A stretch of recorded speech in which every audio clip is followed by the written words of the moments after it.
We continue, okay, so we're continuing through our journey through the book of Genesis. And just remind us, I always like to come back to it every now and then. We've entitled the book Dawn because we've seen really what we call the dawn of God's revelation of himself, right? It's the dawn of his creation. It's the dawn of his nation, Israel.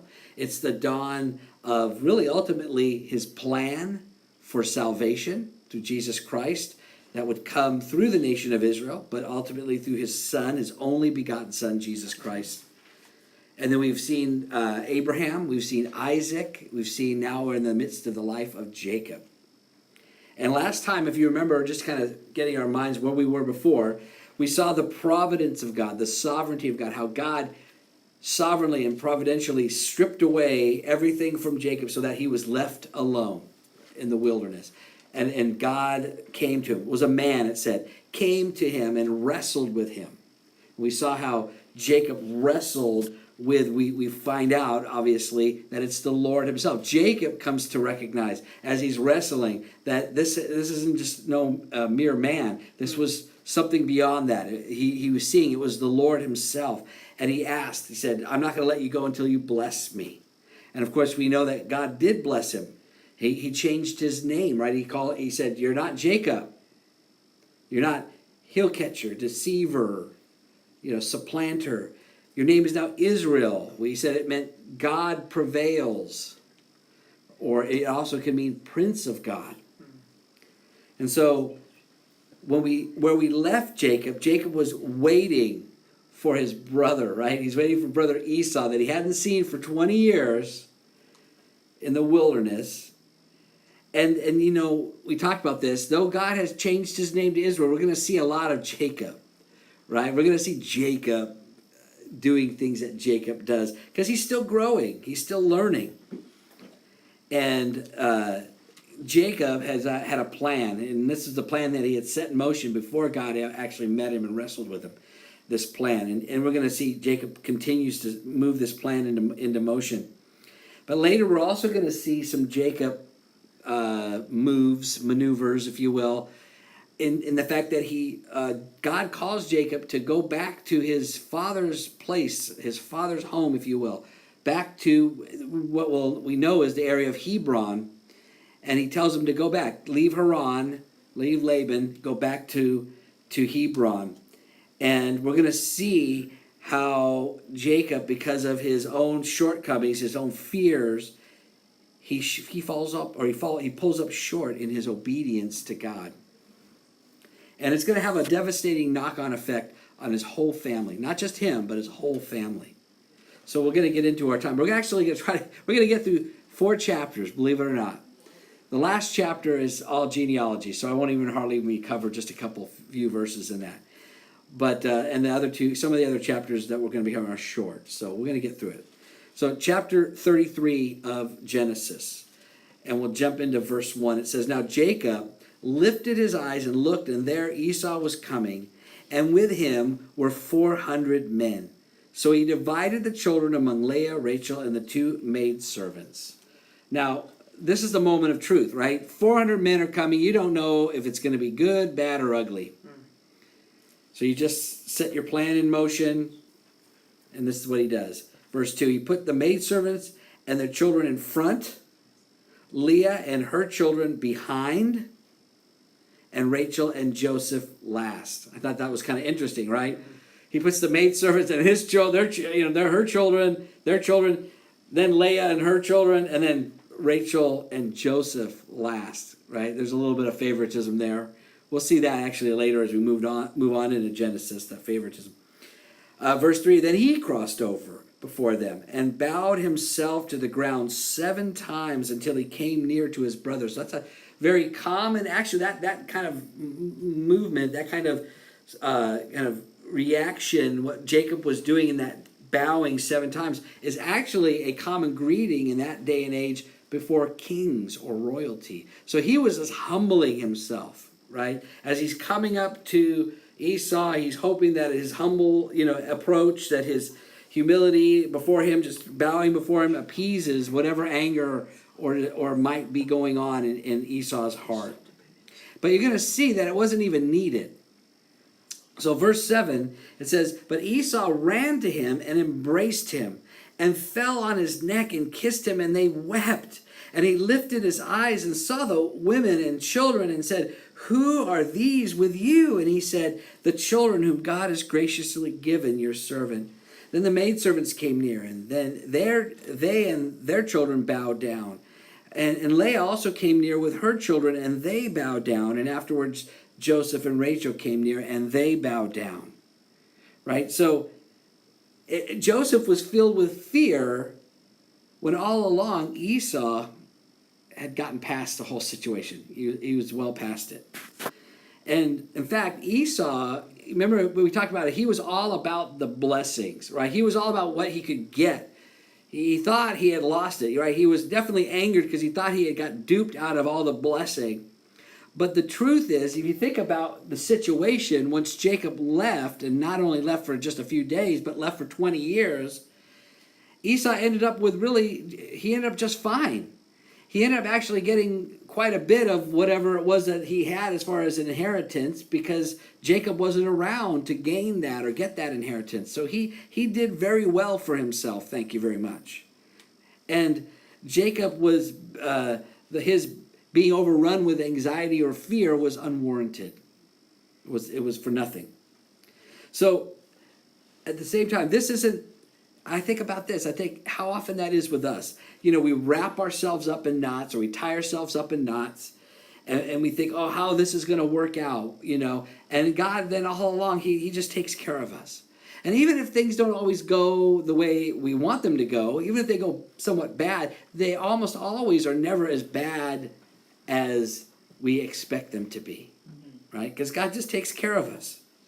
We talked about this last Sunday when Jesus said in Luke 12:25, "Which of you by worrying can add 1 cubit to his stature?" In other words, and that we talked about how that word stature doesn't mean just height. It can also mean like length of days. You can't extend your days, and you can't change anything as far as the future by worrying.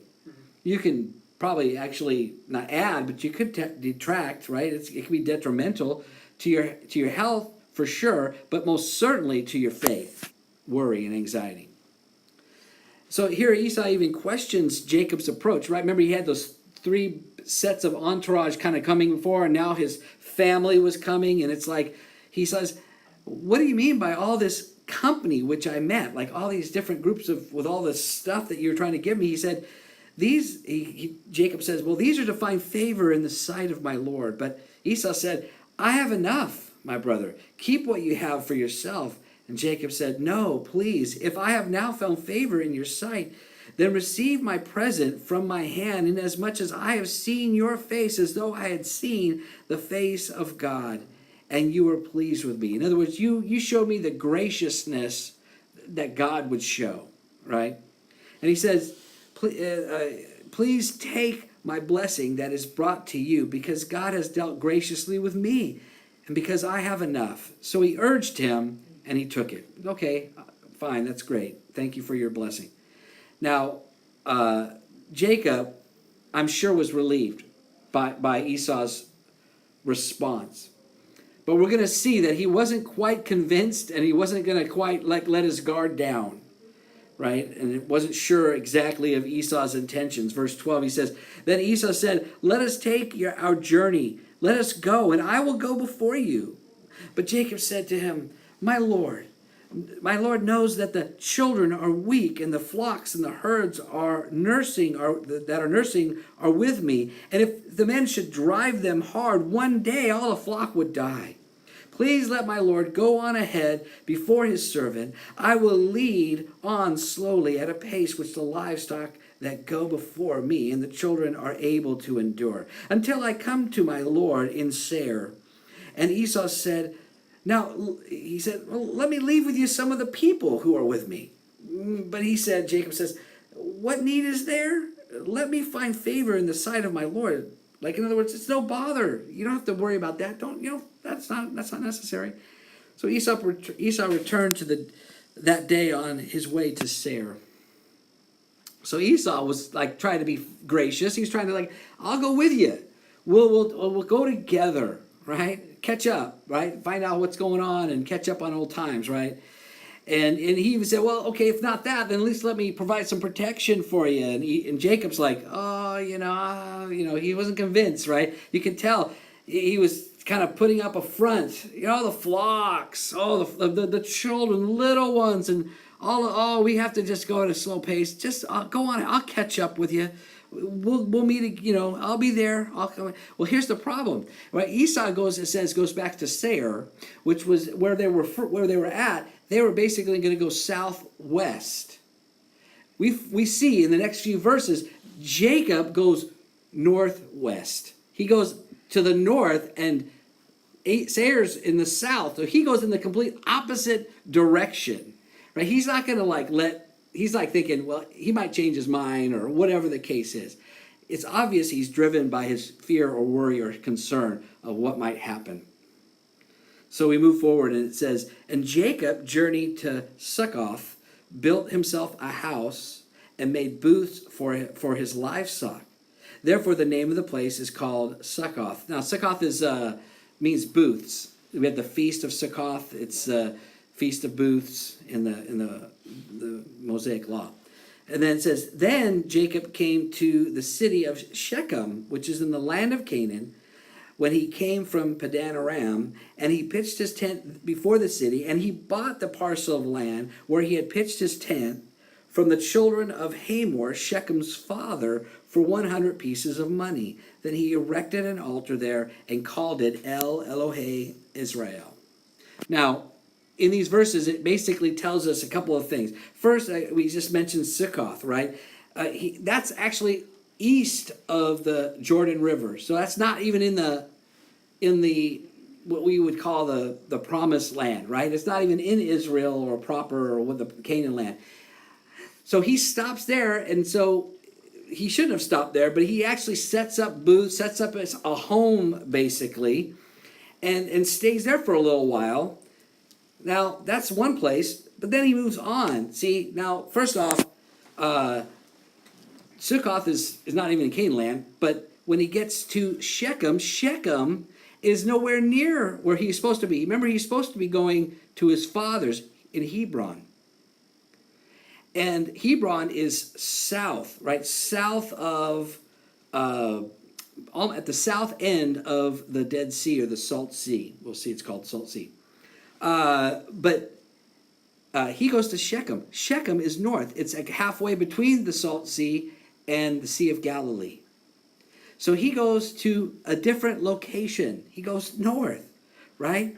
And what we see here is because of his concern, for what Esau might do, he completely goes opposite. He disobeys or fails to obey, if you will, fails to fully obey what God has told him. Now, he's come a long way, right? He did obey in the sense that he left Haran, and he came a long ways. You think about how far he's come, right? You might say that Jacob was obedient 95% of what God told him to do, right? But he left that last 5%. That's important, right? Now Shechem, the thing about Shechem, because he goes, right, and you're going to find that this last 5%, that's devastating, because Shechem is not only not anywhere near Hebron, in location-wise, in other words, far away. It may be in the land of Canaan, but it wasn't anywhere near Hebron, but it was also a very pagan and wicked city, wicked town. And we're going to see that just kind of like Lot, when Lot found himself and his family in Sodom, where he shouldn't have been, you saw the effects on him, but you also saw the devastating effects that it had on his family. And we're going to see the same kind of thing for Jacob and for his family, right? Now, verse 20, it tells us that Jacob, when he was in Sukkoth or Shechem, he sets up an altar, right? And he calls it El Elohe Israel. And you're thinking, well, that's a good thing, right? That he sets up an altar. He's going to worship the Lord. But here's the thing. Our worship to God is no substitute for obedience, right? For Samuel, the prophet Samuel, in 1 Samuel 15:22, in talking to Saul, after Saul was told to do a certain thing, and then he came up short, his obedience to God, Samuel says this to Saul. He says, "Behold, to obey is better than sacrifice." Right? Better than worship. Better, that's what sacrifice is, worship. Right? And to heed than the fat of rams. Now, here's the thing. Don't get me wrong. God desires our worship. He does. But here's the truth. We worship God because he is worthy of all worship. And so us to worship God is actually just the minimum, or not, like what God deserves. That's nothing special to worship God because he is worthy of worship.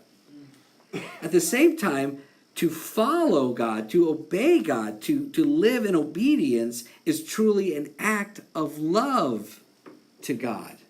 It's an act of love. In fact, Jesus said in John 14:15, "If you love me, keep my commandments." And then John goes on in 1 John 5:3, says this, "For this is the love of God, that we keep his commandments, and his commandments are not burdensome." Now, when we say commandments, a lot of times people will say, "Well, see, it says commandments. We got to keep every commandment in the Old Testament, all the feasts and everything like that." That's not what this is talking about, those verses. In fact, Jesus' commandments are very simple. He boils it down to just two. Love God, love your neighbor as yourself, or love others, right? Love others as I have loved you.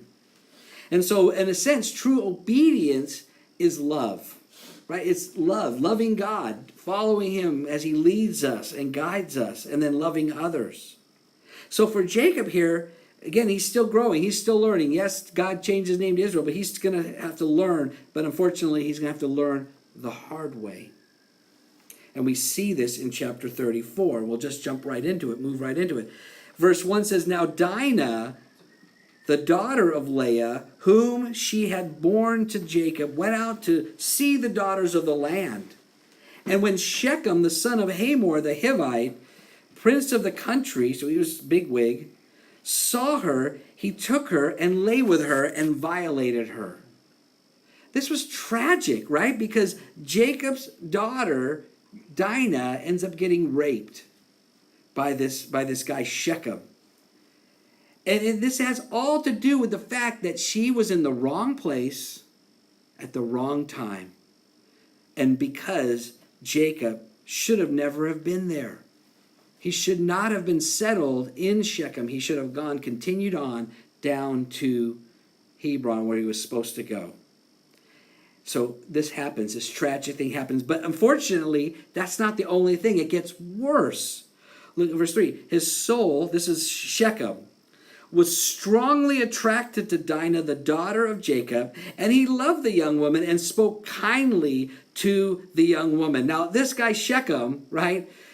He's not a Christian, or he's not a believer in God. He's not a follower of God. He doesn't have the Spirit of God, so he's pagan. So his thinking is warped, right? He thinks, well, I violated her, but that was because he had a strong attraction towards her. So he thinks, well, now if I talk kindly to her, if I say nice words, that'll endear me, right, to her, and she'll like me, she'll fall in love with me.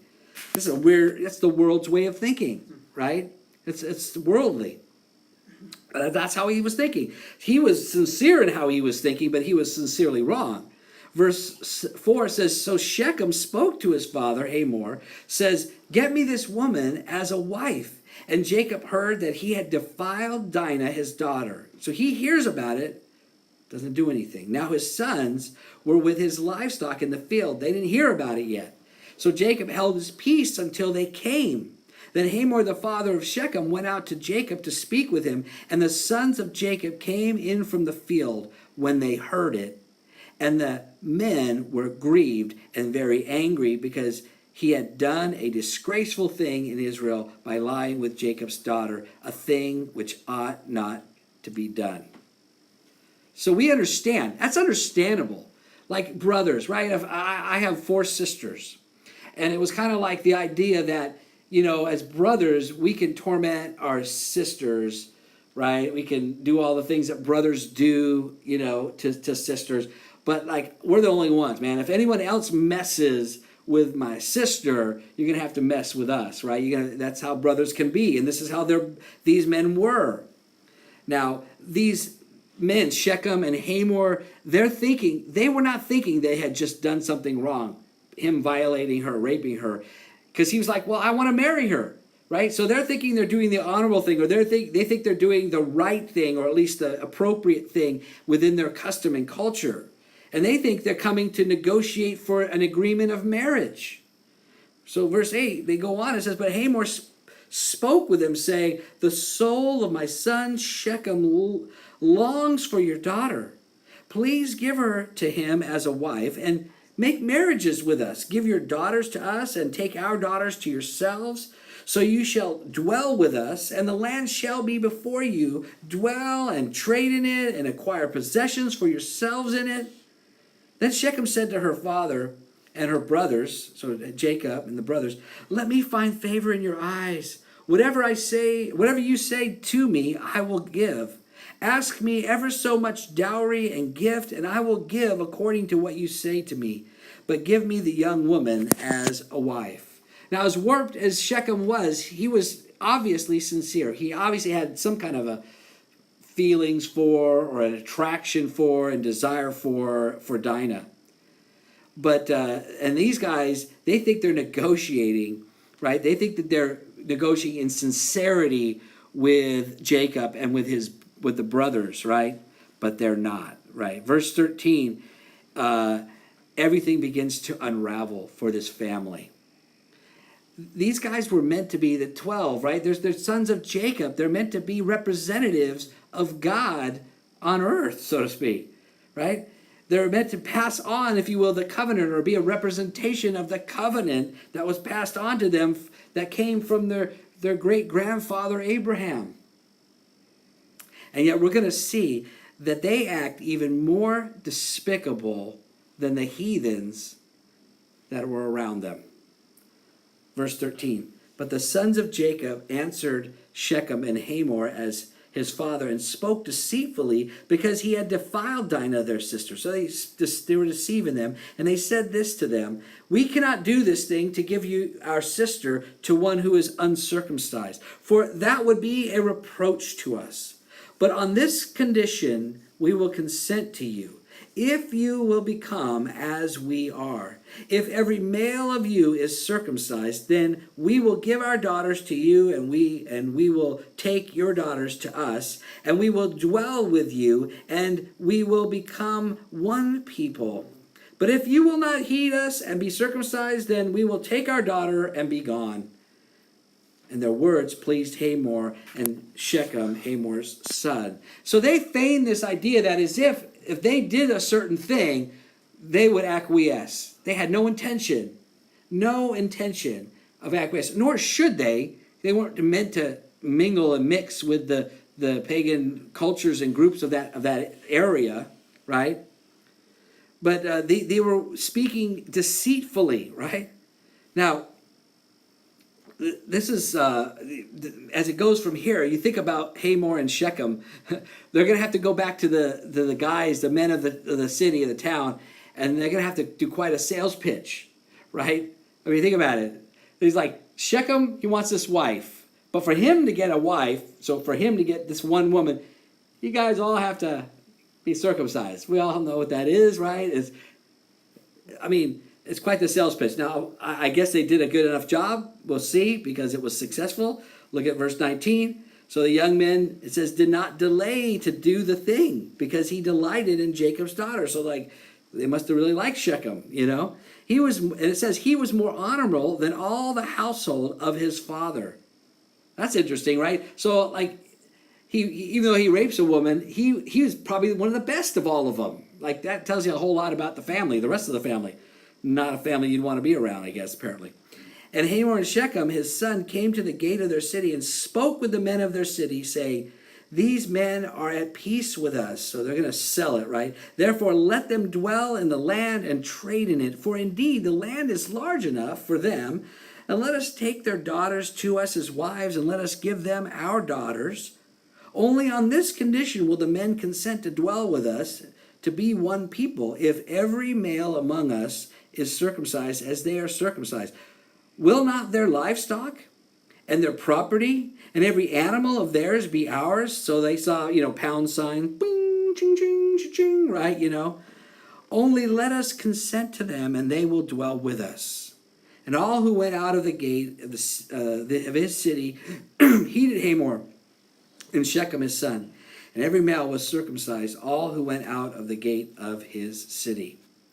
So they appealed to their greed, and they said, this is going to be good for us. We're going to get all they have. They saw that they had a lot, and it's like we're going to be a beneficiary of this union, right? Now here's where the treachery is set in motion, verse 25.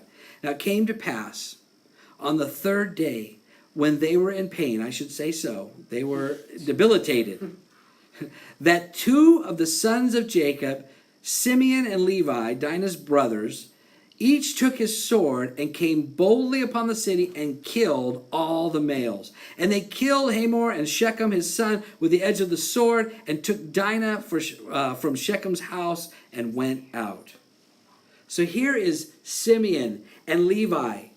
They were full siblings, because they were all. Dinah was from Leah, and so were they, and so they were definitely like most outraged of all the brothers. They were like, this can't happen, and so on. But see, here's the thing: instead of taking justice on the individual who committed the crime, so to speak, and let's just taking it out on Shechem, or even Shechem and his father, whatever the case is, they take it out on every male, right, that was in the city. They take it out on. In fact, they don't just go in and attack the city like at full strength, like saying, you know what, we're just going to take them on. No, they deceive them, right? And so they get them to do something that would weaken them, kind of almost, I would say almost cowardly, if you will. Because, then they deceive them and then they go in and take them out, right? That wasn't what God called them to do. That wasn't what God called them to be. As children of Jacob, children of the covenant. And here's the thing. It wasn't just Simeon and Levi. Those guys went in and did all the killing, right? But the rest of the brothers joined in. Look at verse 27. The sons of Jacob came upon the slain and plundered the city because their sister had been defiled. They took their sheep, their oxen, and their donkeys, what was in the city and what was in the field, and all their wealth, all their little ones and their wives they took captive, and they plundered even all that was in the houses. They just went from house to house, taking everything. See, these guys were supposed to be like what we might call the bearers of light. They were supposed to be a witness before the world of who God is. They represented God, right, in the world. They became basically just common thugs, going in, taking advantage of people, taking their stuff. Sure, there was wrong done, right? But this was, like, if you think about it, the punishment did not fit the crime. Though they may have been pagan and they had guilt in that sense, they were innocent of what happened to Dinah. And yet, these guys just took it out on them, took it out on all these individuals in a treacherous and a deceitful way. Now, this ended up being, you'll see later, a blight on the family's reputation. We're going to see that in Jacob and his family. And all of this happened as a result, if you really think about it, the choice of Jacob to stop short in his obedience unto God. What God had originally called him to do. And the truth is, for Simeon and for Levi, the birthright would be passed by them, and as well as with Reuben, and we'll see why in the next chapter. But the birthright will pass by the first three born, and for Simeon and Levi, it was because of this situation, and then it would be passed on to Judah. Right, who we know Judah was through his tribe, if you will, that the Messiah, Jesus Christ, would come. So Jacob's failure, think about this, Jacob's failure of obedience had lasting effects on the rest of his family and on their descendants. And you can see even his response at this moment is kind of like, what? It's kind of weak. Verse 30, then Jacob said to Simeon and Levi, you have troubled me by making me obnoxious among the inhabitants of the land, among the Canaanites and the Perizzites. And since I am few in number, they will gather themselves together against me and kill me. I shall be destroyed, my household and I. And then they said, well, should he treat our sister like a harlot? Jacob was just really concerned with himself, right? He's like, oh, now you just made me obnoxious. Not that was so wrong, or how could we do that? That's like barbaric, right? But he's saying, no, now you're going to give us a bad reputation, and then people are going to come against us because of this. And yet Simeon and Levi's response when they say, well, should he treat our sister like a harlot, is basically saying, well, you should have done something about it, Dad, right? And it's the truth. He was the patriarch. Jacob saw it first, right? He said, this is bad, that what Shechem did to his daughter Dinah, and yet he did nothing. He did nothing. In fact, worse yet, or better yet, not only should he have done something, he should have not have been there in the first place. Right? He should have just followed what the Lord told him to do and headed to Hebron, but he didn't. In fact, you don't realize this because you don't see the time frame, but this time in Sukkoth as well as in Shechem was 10 years. That's how long he was there in those areas. That detour, the little detour. And we're going to see, the effects of that in the next chapter. But God, from this point, gets his attention again, chapter 35, verse 1. And God said to Jacob, arise, go up to Bethel and dwell there, and make an altar there to God, who appeared to you when you fled from the face of Esau your brother. Think about this family. Right now, at this point, this family, Jacob, it's a hot mess. They are just messed up.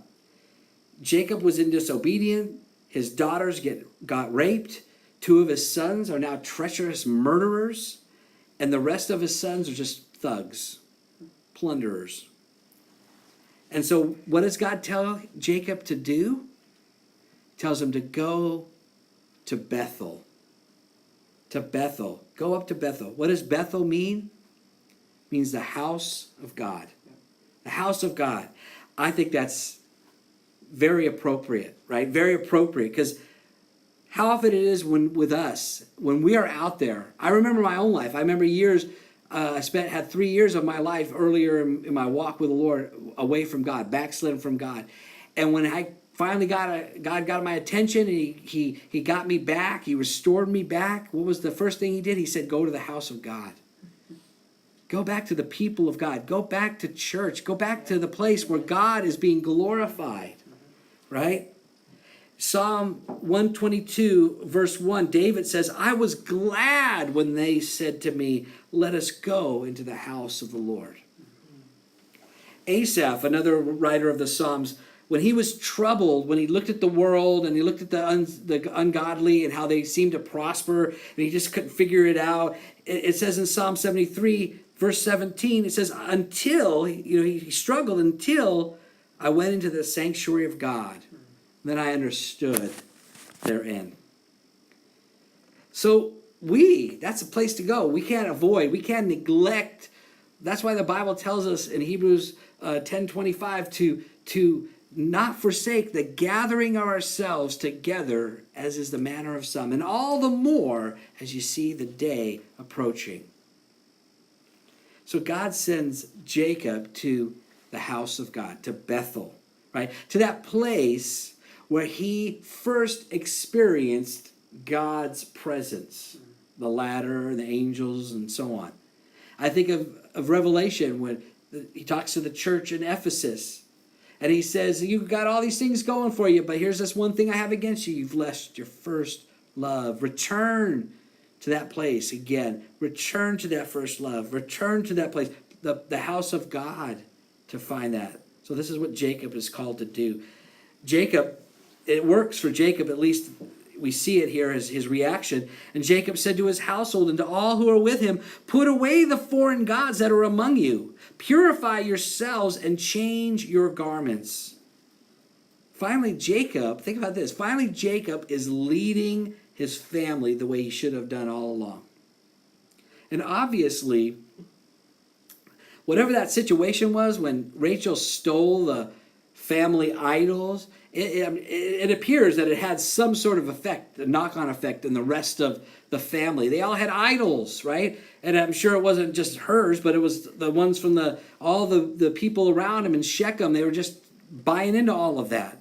And Jacob just says, like, hey, it's time to get rid of the idols. It's time to purify yourself. And interesting, change your garments. In other words, we're to look differently. We're not to look like the world anymore. We got to change, right? Change that. It's like what the scripture says, put to death your members if they're into sin, so to speak. So that tells us if we're dads, then we need to lead our families. And even if we're not parents, dads or whatever, moms or just people in the Lord, God calls us just as individuals to set the example, right? To set the example not just for ourselves and for the unsaved, but even for other believers, right? To be the examples of those that remove those idols from their lives and remove and purify themselves and not look like the world, right? And we need to take that lead. We need to reset our hearts and our lives to holiness. Verse 3, then he says, "Then let us arise and go to Bethel, and I will make an altar there to God, and who answered me in the day of my distress and has been with me in the way which I have gone." So they gave Jacob all the foreign gods which were in their hands and the earrings which were in their ears, and Jacob hid them under the terebinth tree which was by Shechem. That idea of hid means he buried them. That signifies death, right? He buried these idols. He just buried them. They're just dead anymore. And it says, and they journeyed, and it says, here's where the reputation is ruined. And the terror of God was upon the cities which were all around them, and they did not pursue the sons of Jacob. Now, it seems like, well, that's a good thing. But people should look to them as light, not as terror, right? So that's their reputation because of what Simeon and Levi did. So Jacob came to Luz, that is Bethel, which is in the land of Canaan, he and all the people who were with him, and he built an altar there and called the place El Bethel, because their God appeared to him when he fled from the face of his brother. Now, he's not all the way back, right? He's not there in Hebron yet. We'll see that. But he's on the right track, right? He does what God calls him to do. He heads to Bethel, right? El Bethel means God of the house of God. And in that sense, because he, out of obedience, he followed God, then his worship is acceptable to God. I think of Cain and Abel. Abel's sacrifice was acceptable to God. Cain's was rejected. Why? Because Cain was not obedient unto God. Cain was not obedient, and because he wasn't obedient, his worship was not accepted. Now, verse 8 is kind of an interesting verse. It says, now Deborah, Rebekah's nurse, died, and she was buried below Bethel under the terebinth tree. So the name of it was called Alon Bakuth. Now you're like, it's just like an odd verse that talks about Rebekah's maidservant. We'll see that Rebekah at this point, or at least some point at this point before this, had passed away or has died. So this is her maidservant. You're thinking, well, why was Rebekah even mentioned, or that side of the family? Well, you think about it. You haven't even talked about Isaac and that side of the family at all. But now all of a sudden, now they're heading back in the right direction. They're almost there. It's almost like as if to say, hey, you remember them? You remember this family? This has been going on while you've been gone, so to speak. And so it's not really exactly understood why that particular verse is there. But Jacob, though, has now gone to Bethel. He's worshipped. He's walking now in obedience. And God now appears to him again. Verse 9. Then God appeared to Jacob again. And when he came from Padan Aram and blessed him and said to him, your name is Jacob. Your name shall be called, or shall not be called Jacob anymore, but Israel shall be your name. So he called his name Israel. This is like the second time that God has told Jacob, your name's no longer Jacob, it's now Israel. It's as if God was saying, listen, you remember? I know it's been 10 years, but you remember I changed your name from Jacob to Israel. I renamed you. And it's if he was saying it because he was saying, now start acting like it, right? Start acting like it. I think about how God sometimes speaks to us. It's like he says to us, you're Christians, right? You're a Christian. I saved you years ago. I've made you a new creature in Christ. I have sanctified your heart and life. Now start acting like it. Start acting like it. Verse 11, and also God said to him, I am God Almighty. Be fruitful and multiply. A nation and a company of nations shall proceed from you, and kings shall come from your body. The land which I gave Abraham and Isaac I give to you, and to your descendants after you I give this land. And then it says, then God went up from him in the place where he talked with him in Bethel. So God is reiterating the Abrahamic covenant to him. It's like it's been 10 years since you've really sought me, Jacob or Israel. I need to remind you of what it's all about. This is what it's all about. This covenant that I have made with Abraham, now your father Isaac, and now you. And I want you to pass this on to your sons.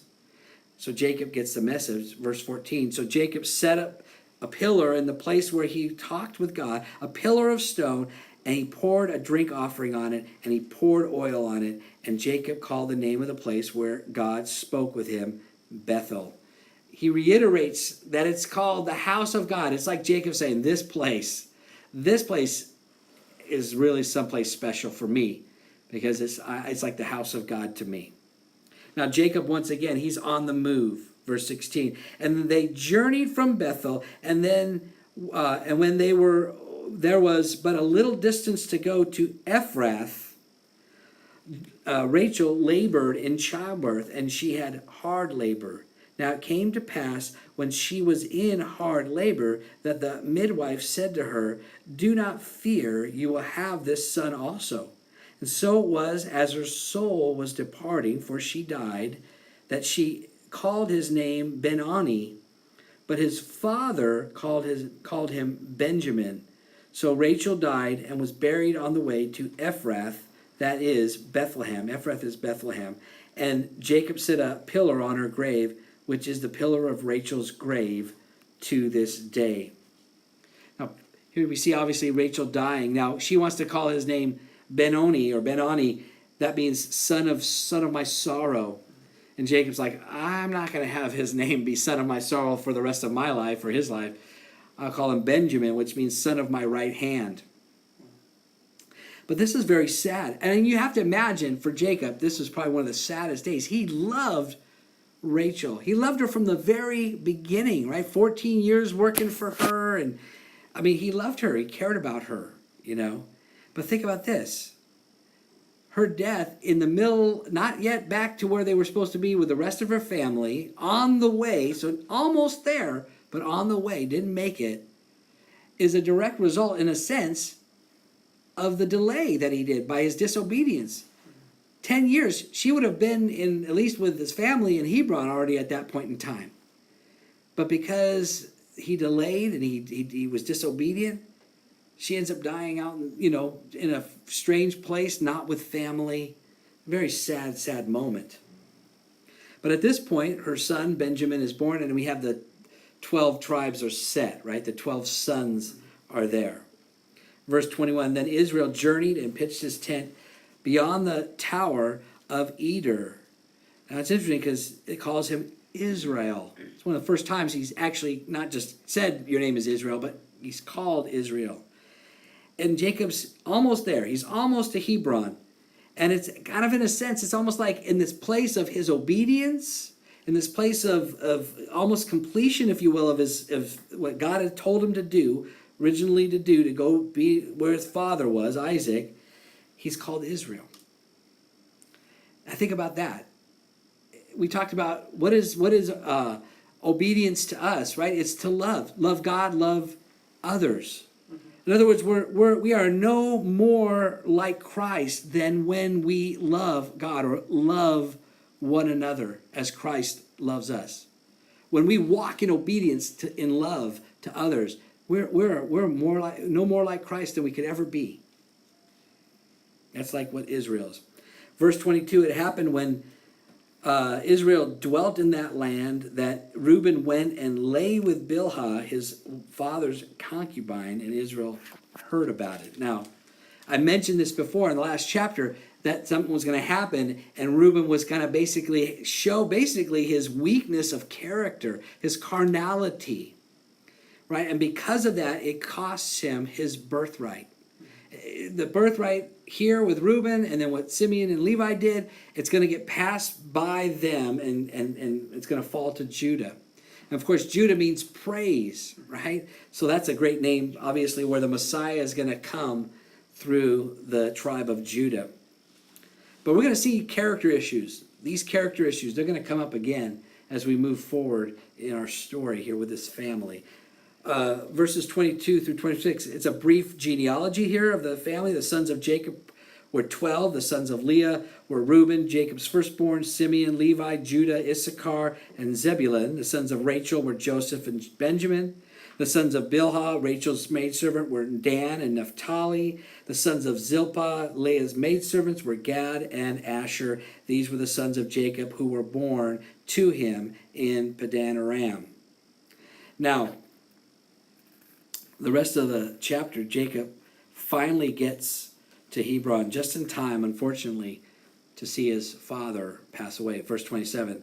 Then Jacob came to his father Isaac at Mamre, or Kirjath Arba, that is Hebron, where Abraham and Isaac had dwelt.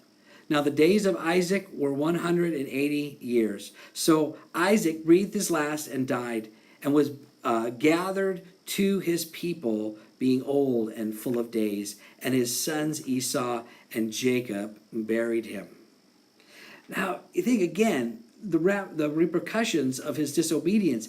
He spent 10 years in Succoth and Shechem.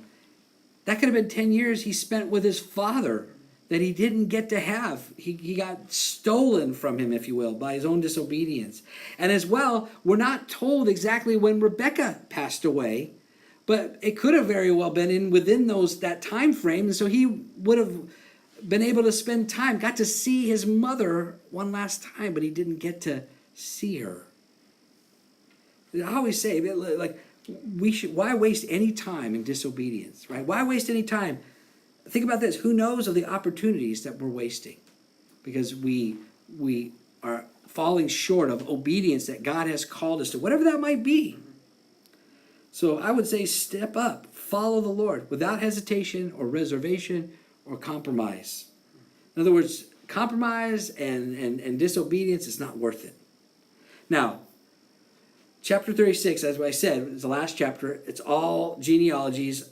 I'm going to go through it very, very quickly. I'm not going to read all of these names.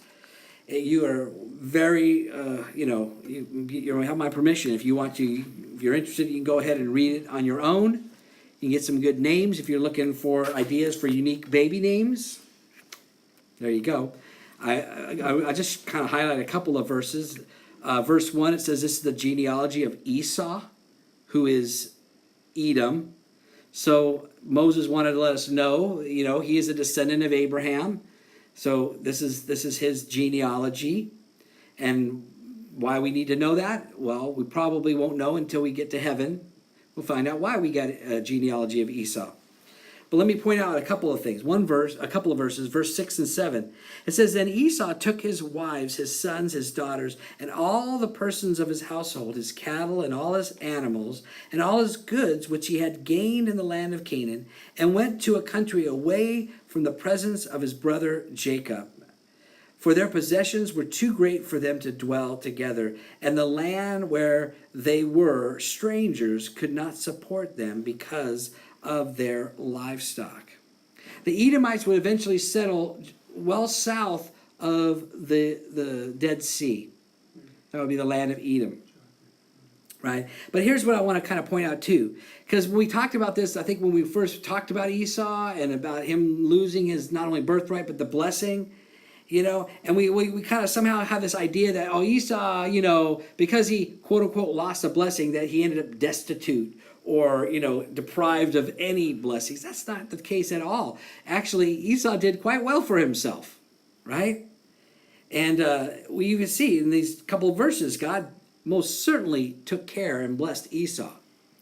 In fact, he is a descendant of Abraham, and as a descendant of Abraham, under the Abrahamic covenant, he would be taken care of. So, chapter 36, it ends though here with in verse 43, it was saying Esau was the father of the Edomites. Now, interesting thing about the Edomites, even though they were cousins, if you will, they were relatives of the Israelites. We see how the Edomites actually turned against Israel when they were leaving in the Exodus. They persecuted them and worked against them. Now, it's interesting because we look at Esau and Jacob, and we know what Paul says about them in Romans 9:13. It says, Jacob I have loved, and Esau I have hated. And we talked about this kind of last time when we were talking about the first time we were looking at Esau and Jacob, that this is not talking about a personal love or a personal hatred. Because we see in verses 6 and 7 that God took care of Esau. He blessed him. He loved him. He cared about him, right, on a personal level. When Paul talks about this in Romans, Jacob I have loved, Esau I have hated, he's speaking of a sovereign decision to choose Jacob rather than Esau to carry the birthright. To carry the birthright, in other words, to carry the Abrahamic covenant. And then as well, consequently, to bring the Messiah, Jesus Christ, through the family or the lineage of Jacob and not through Esau. In other words, it was never going to come through Esau, never going to come through the Edomites. And when we see what the Edomites did to the Israelites, it reveals their true character, right? Their true nature. They end up persecuting the Israelites as they come out of Egypt. And so I just want to point that out because, God cared about those individuals, but God does say, to the Abrahamic covenant, whoever blesses you, I'll bless. Whoever curses you, I will curse. In other words, if you treat my people well, I will treat you well. If you don't treat them well, however you treat them, you're going to receive back in kind, so to speak. And that includes, no matter who they are, even the descendants of Esau, they are going to be treated that way. Now, that just speaks of the fact that God had a plan, and he was seeing his plan come to fruition through Jacob, using imperfect vessels for sure. Now, at this point, next time we pick it up, we're going to shift gears, if you will, and start looking at the life of just one of those sons, and that's the son of Joseph. And we're going to see Joseph through pretty much the rest of the book of Genesis. But through it, we're going to see how God orchestrates his plan of salvation for all of mankind. So let's go ahead and pray.